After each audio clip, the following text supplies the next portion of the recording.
வணக்கம். தனலட்சுமி ராஜா, மதுரை. தெரிந்த கோயில் தெரியாத ரகசியம். குரு பார்க்க கோடி நன்மை. அருள்மிகு சித்திரரத வல்லப பெருமாள் திருக்கோயில், குருவித்துறை, சோழவந்தான், மதுரை. சோழவந்தான் குருவித்துறை என்னுமிடத்தில் அமைந்துள்ள அருள்மிகு சித்திரரத வல்லப பெருமாள் திருக்கோயில் பிரதானம் என்றாலும் இங்குள்ள குரு பகவான் சுயம்பு மூர்த்தியாக வீற்றிருந்து அருள்பாலிக்கிறார். இக்கோயில் மூலவர் சித்திரரத வல்லப பெருமாள், தாயார் செண்பகவல்லி.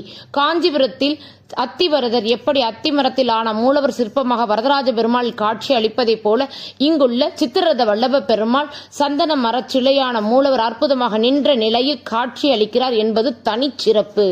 தேவலோகத்தில் குரு பகவான் பூலோகத்திற்கு வந்து இங்குள்ள பெருமாளை வீற்றிருந்து பூஜித்ததனாலே இவ்விடமானது குரு வீற்றிருந்த துறை என்று அழைக்கப்பட்டு பின்னர் குருவித்துறை என்று கூறப்படுகிறது. நவகிரகங்களில் வியாழன் என்று அழைக்கப்படும் குரு பகவான் ஞானம், செல்லும் ஆகிய அழிக்க வல்லவர். குரு என்றால் இருளை நீக்குவோர் என்று பொருள். சிவாலயங்களில் மட்டும் எழுந்தருள் புரியும் குரு பகவான் வைணவ தலம் ஒன்றில் எழுந்தருள் புரிவது கூடியது என்பது மிகவும் சிறப்பு ஆனது.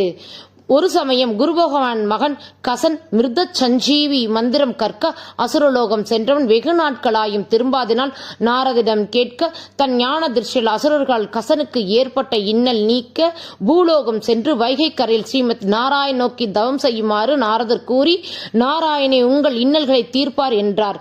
அவ்வாறு இத்திருத்தலம் வந்த குரு பகவான் தவம் இருக்க மனமிறங்கிய பெருமாள் காட்சியளித்து கச்சனை மீட்க சுதர்ஷன் ஆழ்வாரை அனுப்பி அசுரர்களை விரட்டி குரு பகவானின் மகனாகிய கசனை பத்திரமாக மீட்டு குரு பகவானிடம் ஒப்படைத்தார்.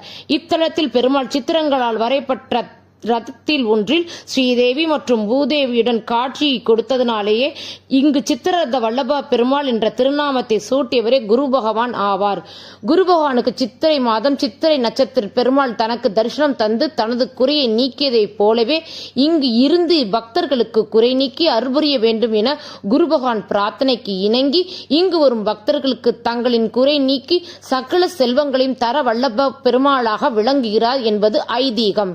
பெருமாளை தரிசனம் செய்யும் முன் வைகைக்கரையில் அமைந்துள்ள குரு பகவான் சன்னதியில் குரு பகவான் யோக குருவாகும் கைகள் குவித்து வணங்கும் தவக்கோலத்தில் பாவனையில் காட்சியளிக்கிறார்.